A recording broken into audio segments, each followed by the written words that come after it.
The photo appeared on my phone late one night, just as I was about to set it down and call it a day. The message was from an unknown number, and it carried no context, just a single image attached. It was blurry, taken from a distance, but the scene was unmistakable. My wife, Lauren, sitting across from a man at an outdoor cafe. Their heads were bent close together, their smiles intimate in a way that made my stomach twist. I stared at the screen, my heart pounding in my chest. I wanted to believe it was a mistake, that the man was just a friend, a colleague, someone innocent. But deep down, something cold and heavy settled in my gut. The message itself was just 3 words. You deserve better.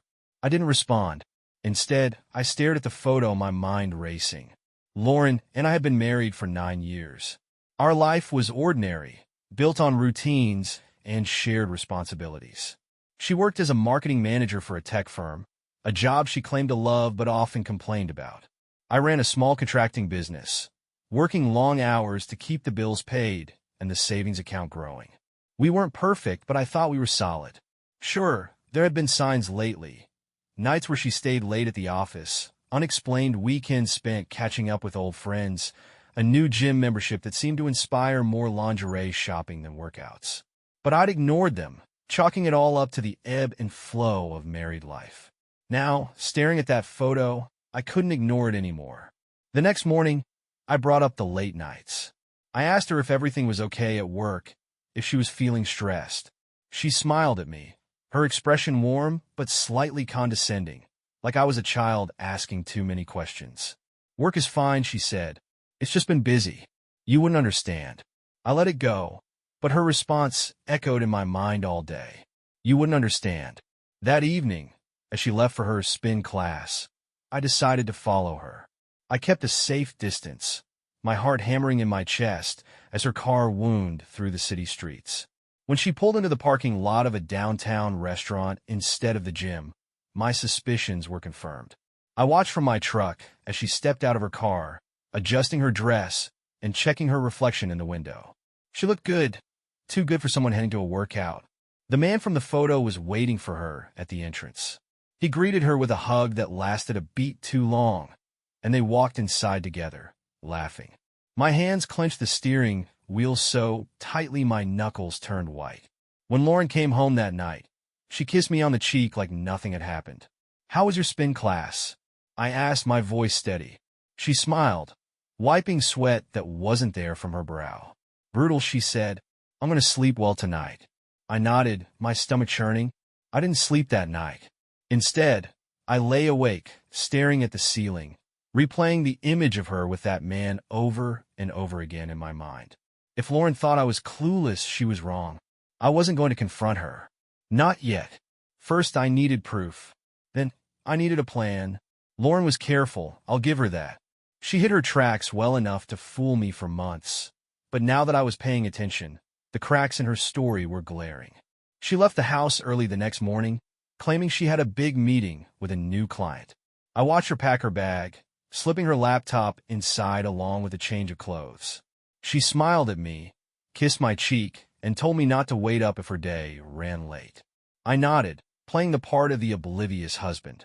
As soon as her car pulled out of the driveway, I started digging.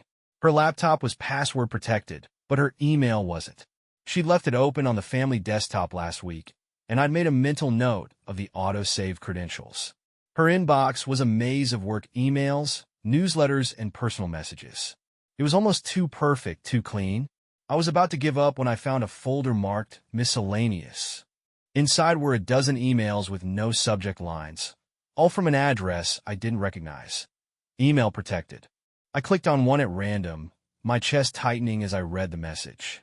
Last night was amazing. I can't stop thinking about you. Same time next week? The sender's name was Jason. By noon, I was outside the restaurant where I'd followed her the night before. I'd parked a block away, watching the entrance through a pair of binoculars I'd borrowed from my hunting gear. Sure enough, Lauren showed up. Jason was already there, leaning against the wall in a tailored suit, his easy confidence radiating like a beacon. She walked up to him, laughing at something he said, and they went inside. I clenched the binoculars, my mind racing. That evening, She came home with takeout and a story about how the client meeting had dragged on forever. She went on about PowerPoints and deadlines, smiling like she didn't have a care in the world. I asked her if she'd eaten. She shook her head, unpacking the takeout containers. I was too busy, she said. Just coffee and granola bars all day. The lie rolled off her tongue so smoothly it almost felt real. I forced a smile, thanking her for dinner, but inside, I was seething. The next day, I planted a GPS tracker under her car. It was small, discreet, and synced to an app on my phone. I tested it a few times, watching as her little dot moved across the map, confirming that it worked. By the end of the week, I had a clear picture of her movements. The gym? A lie. Client dinners? Lies. Weekend trips with her friends? Lies. She was meeting Jason at hotels, restaurants, even parks. They had a routine, a pattern I could predict like clockwork. I started taking screenshots of her GPS logs, compiling a file of every suspicious trip. I added the emails, the blurry photos from the restaurant, and receipts I found crumpled in her purse. The evidence was mounting, but I still wasn't ready to confront her. If Lauren thought she could manipulate me, she was wrong. This wasn't just about exposing her betrayal. It was about making her feel the weight of her choices, piece by piece. That night, as she sat on the couch scrolling through her phone, I asked her if she was happy. She looked up, startled, her smile faltering for just a moment. Of course, she said. Why wouldn't I be? I shrugged, leaning back in my chair. No reason, I said. Just making sure. She laughed, brushing off the moment, but I saw the flicker of doubt in her eyes. She didn't know it yet, but her time was running out. Lauren's routines were as predictable as clockwork, but her lies were growing sloppier. She was too confident, too certain I would never question her. That worked in my favor. Her GPS tracker pinged again on Friday evening. She'd left the house dressed for drinks with the girls, a story I let her spin with practiced ease. Her red dress was too tight, her makeup too bold for a casual night with friends, but I didn't say a word. I waited 10 minutes before pulling up the tracker on my phone. She wasn't at a bar. She was parked outside a boutique hotel downtown. I drove there, parking a few blocks away, and waited. The hours dragged by, each one feeding my anger. I knew what she was doing, but seeing her car parked, there was a different kind of pain, a quiet, gnawing ache I couldn't shake. It was almost midnight when I saw her walk out with Jason. They didn't try to hide it. He held her waist as they laughed, their faces close, their conversation intimate. She looked up at him the way she used to look at me, her smile bright and genuine in a way that made my stomach turn. I took a photo, then another, and another. When they drove off together, I didn't follow. I didn't need to. The next morning, Lauren acted like nothing had happened. She hummed as she made coffee, kissed my cheek, and asked about my weekend plans.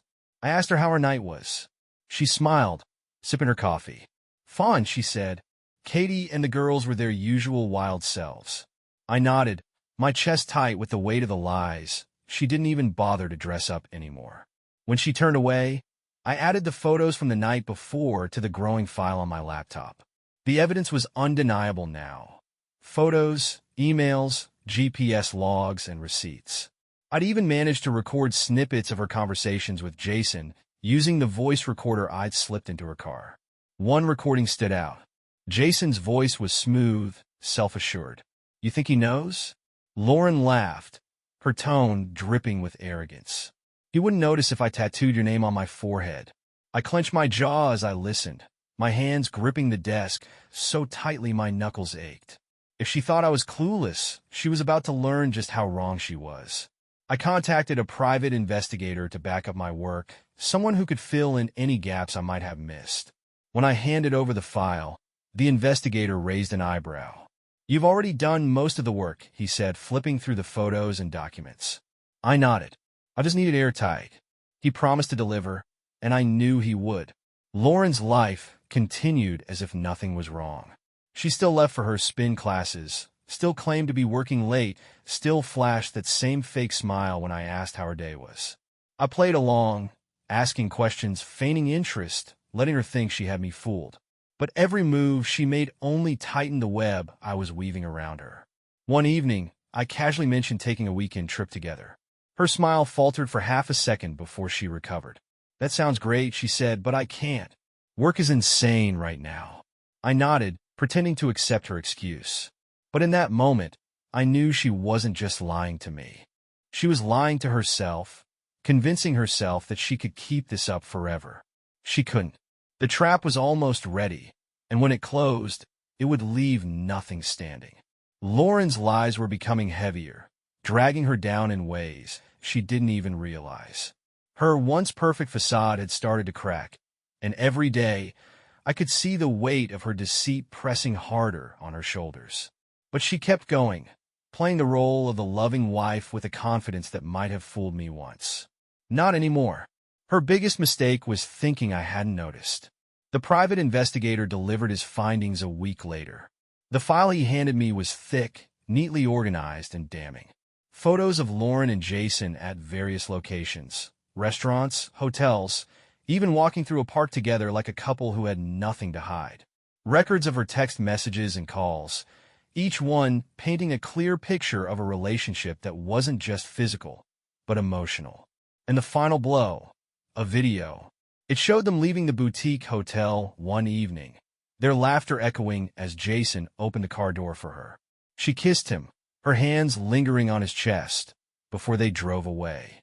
I sat in my truck, watching the video on my phone, my hands trembling with anger. It wasn't just betrayal. It was mockery. That night, I made dinner.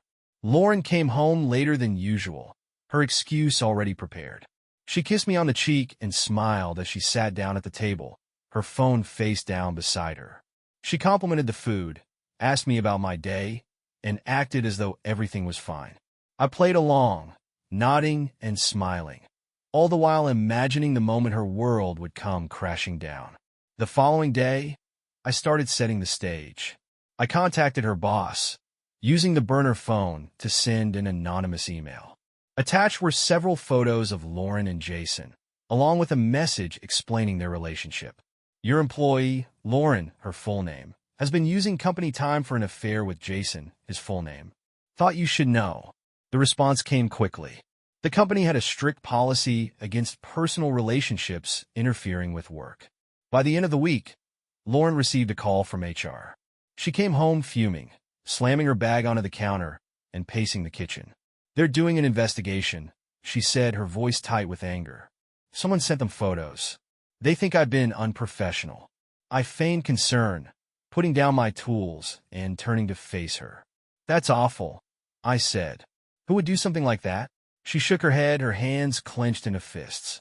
"I don't know, but they're digging into everything, my emails, my expenses. They're treating me like a criminal." I nodded sympathetically, hiding my satisfaction. "Maybe it'll blow over," I said. She didn't respond. Her friends were next. Lauren's social circle was her pride and joy, a curated group of women who thought she had the perfect life. They'd admired her career, envied her marriage, and hung on her every word. Using the burner phone, I sent another batch of photos to her closest friend, Katie. "I thought you deserved to know the truth about Lauren," the message read. "This is who she really is." Katie didn't reply, but the fallout was immediate. Lauren spent the next few days trying to reach her friends, but her calls went unanswered. When she confronted Katie directly, the conversation ended in a public shouting match that left Lauren humiliated. She came home that night, her face pale, her eyes red from crying. "My friends have turned on me," she said, her voice shaking. "Katie thinks she thinks I'm cheating." I looked at her, my expression carefully neutral. Why would she think that?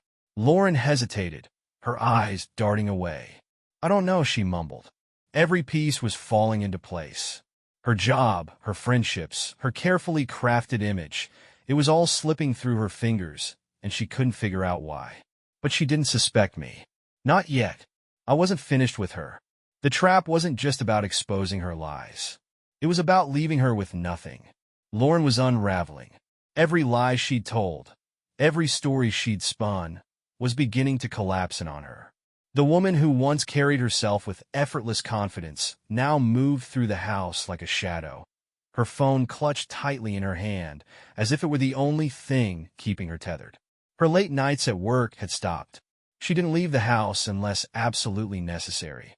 And even then, she seemed paranoid, always looking over her shoulder. She didn't know it, but her house of cards was about to come crashing down.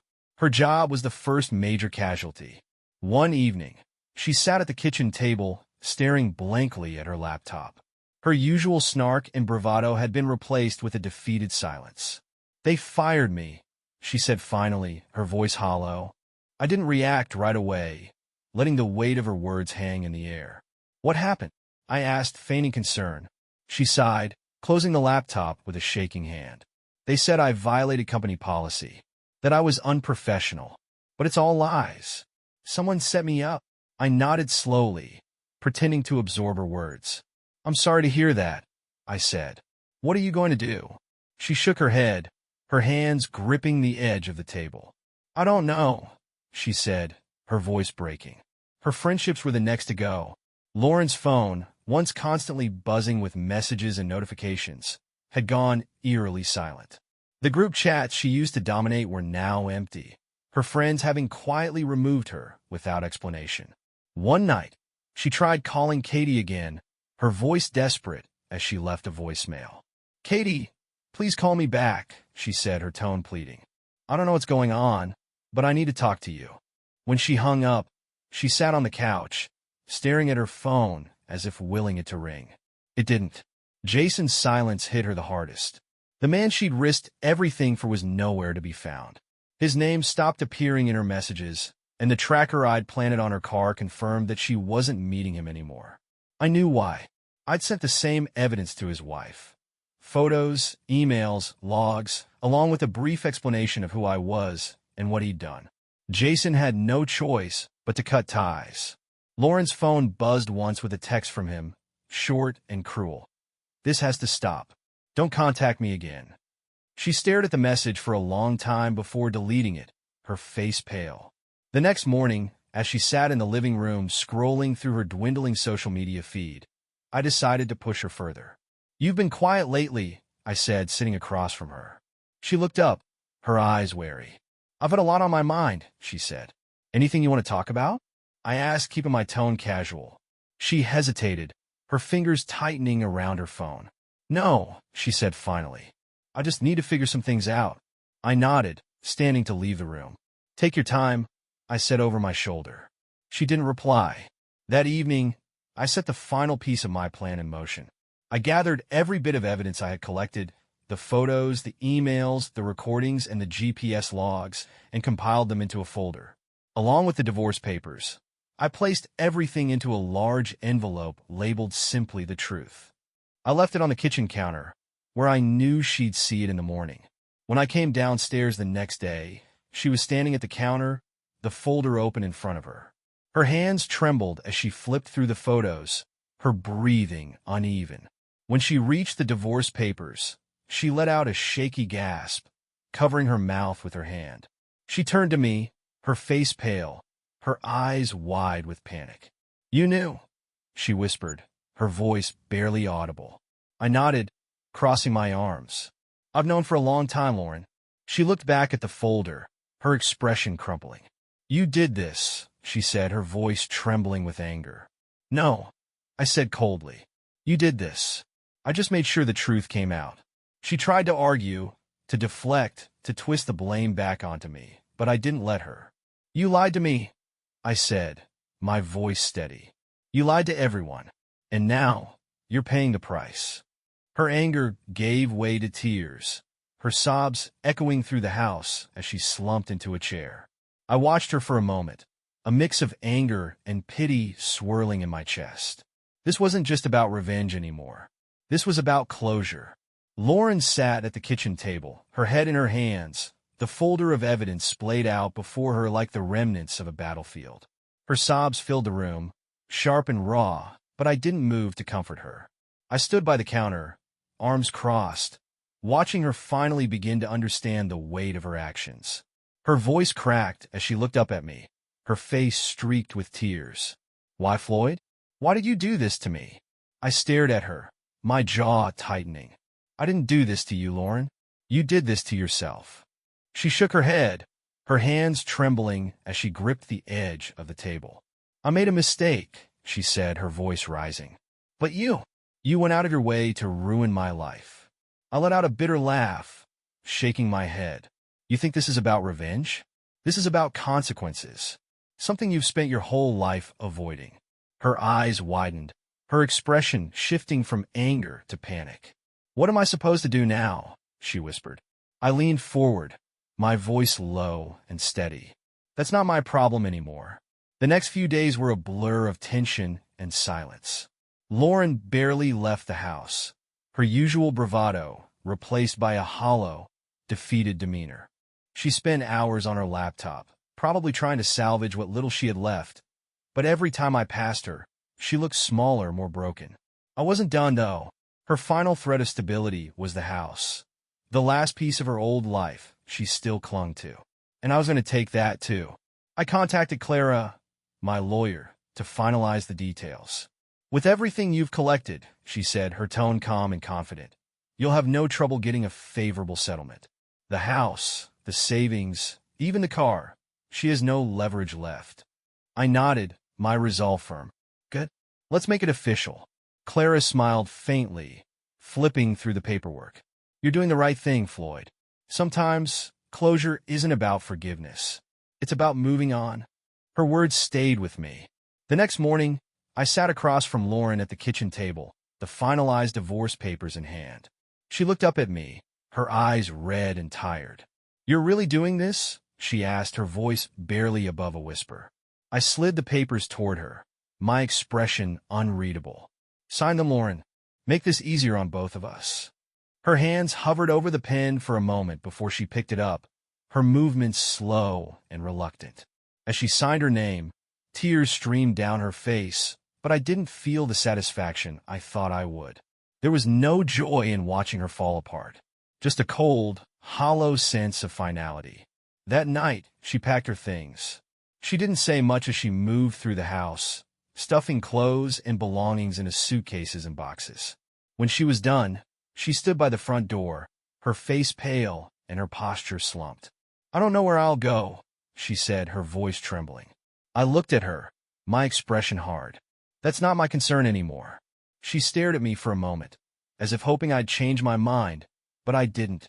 She opened the door and stepped out, the sound of her suitcase wheels fading into the distance. The house was quiet after she left, but it didn't feel empty. It felt free. I sat on the couch, staring at the spot where she'd stood, and for the first time in months, I felt like I could breathe. Lauren was gone, and I was finally free. The silence in the house felt strange at first. For so long, it had been filled with the tension of unspoken truths, the weight of Lauren's lies pressing down on every moment. Now, without her, the quiet felt both foreign and liberating. I spent the first few days cleaning. Not just surface cleaning, but scrubbing every inch of the house, purging every trace of her. Her floral-scented candles, the decorative pillows she'd insisted on, even the bottle of overpriced wine she'd never let me touch. It all went into boxes I would later donate. By the time I was done, the house didn't just feel clean. It felt mine. Lauren tried to contact me a few times in the days following her departure. The first message was an apology. Floyd, I'm sorry. Please, can we talk? The second was more desperate. You can't just erase me like this. I need to explain. By the third message, her tone had shifted entirely. You've ruined me. Are you happy now? I didn't respond to any of them. This wasn't about her anymore. I started focusing on myself in a way I hadn't in years. I went back to the things I loved, hiking on the weekends, woodworking in the garage, meeting up with old friends I hadn't seen in far too long. Each day felt like a small victory, a step away from the weight of the past. People who knew about the divorce asked if I was okay, if I was handling things well.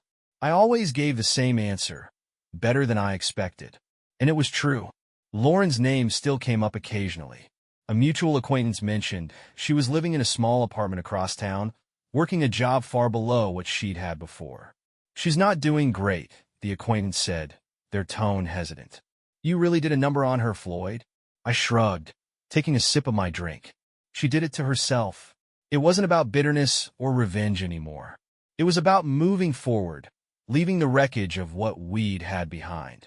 One evening, As I was finishing up a project in the garage, my phone buzzed. It was a message from someone unexpected, Sophia, an old friend I hadn't spoken to in years. "Hey Floyd, just heard about the divorce. Hope you're doing okay. Want to grab coffee sometime?" I stared at the message for a moment, a small smile tugging at my lips. I typed back a quick response. "Would love to. Let me know when." The coffee with Sophia turned into dinner, then another dinner, then a weekend hike. She was easy to talk to, her laughter infectious, her presence warm in a way I hadn't realized I'd missed. For the first time in years, I felt like I wasn't just surviving. I was living.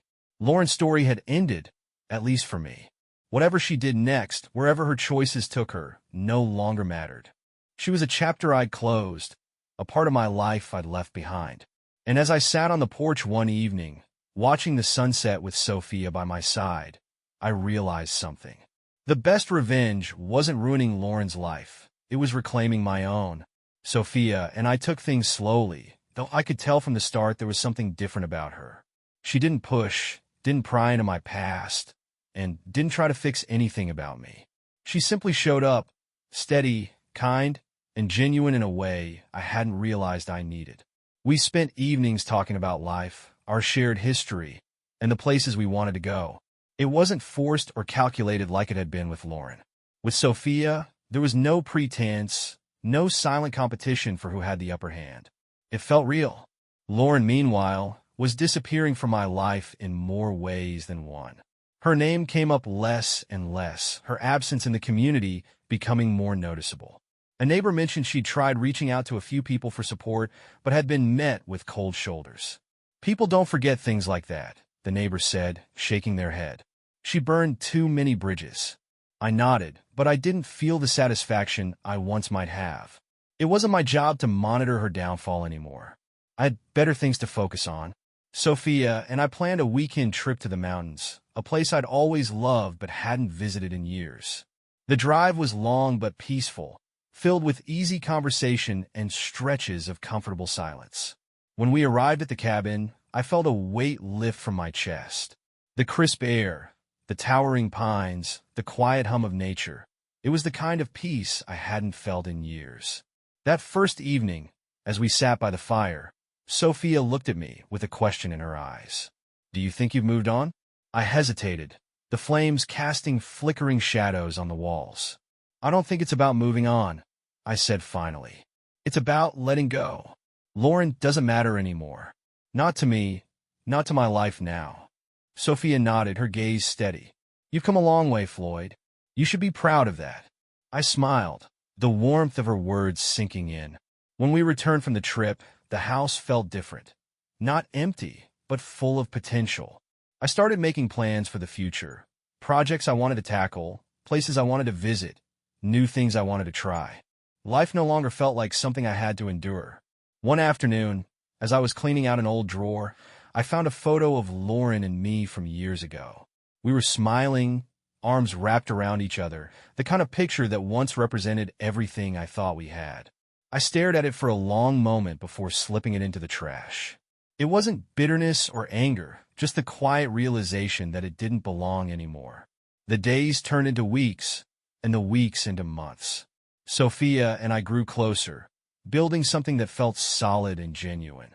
My business flourished as I poured more energy into it, and the house became a place of comfort rather than a reminder of what I'd lost.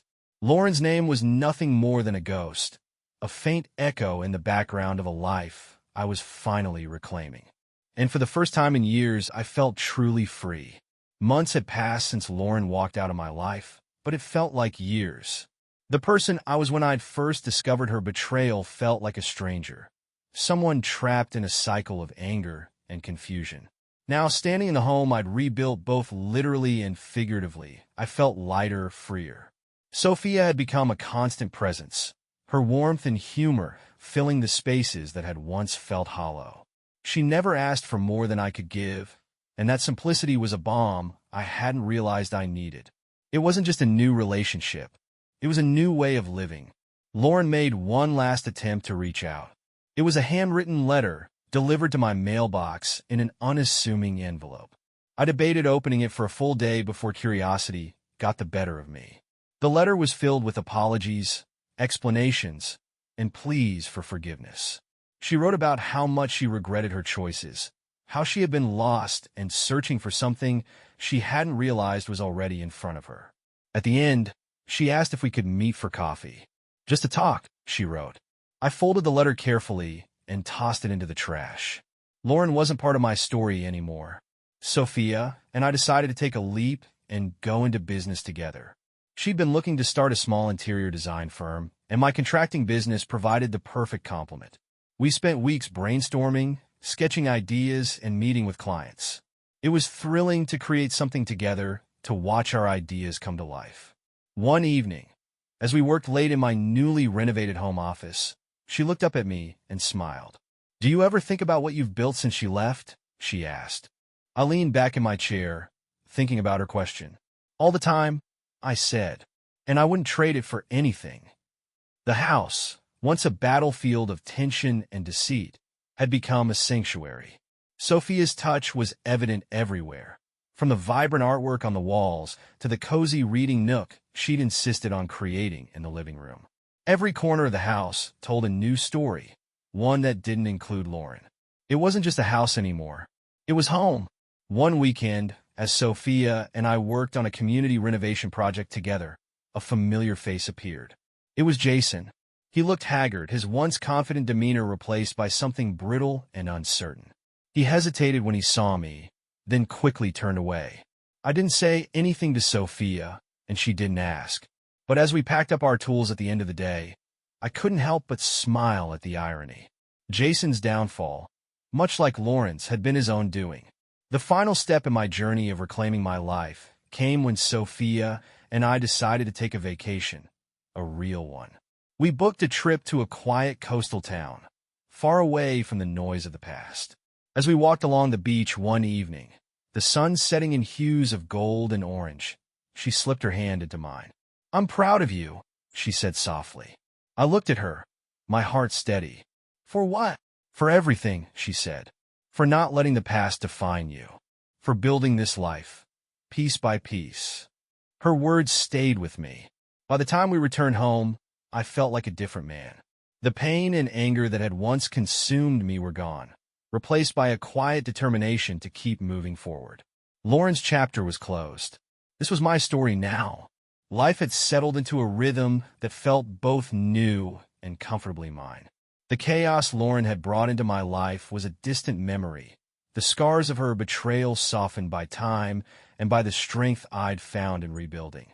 Sophia and I had officially launched our business, a blend of her keen eye for design and my expertise in construction.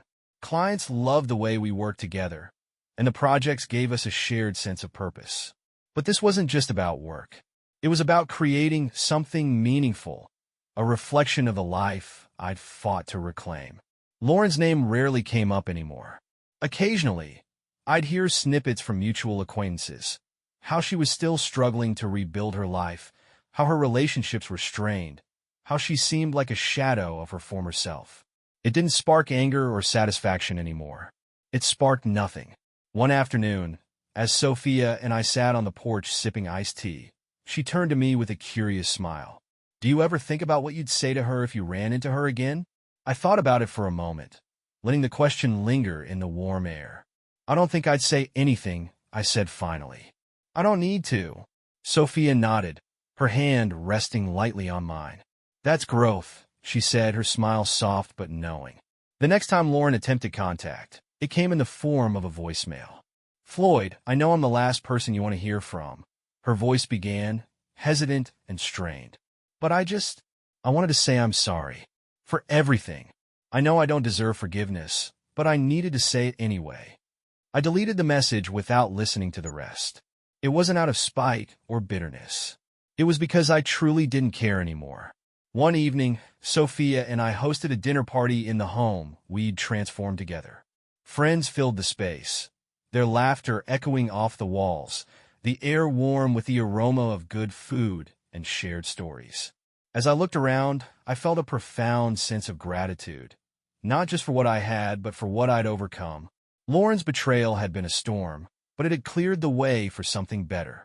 Later that night, As Sophia and I sat on the couch, the remnants of the party scattered around us. She leaned her head on my shoulder. "I'm glad we found each other," she said softly. I smiled, pressing a kiss to her forehead. "Me too." The next morning, I stood in the backyard, watching the sunrise paint the sky in shades of orange and pink. This was my life now, quiet, steady, and full of possibility. And as I stood there, feeling the warmth of the sun on my skin, I knew I'd finally left the past behind. The best revenge wasn't destroying Lauren's life. It was building mine. What are your thoughts on my story? Let me know in the comments what you think about my choice and how you might have dealt with it.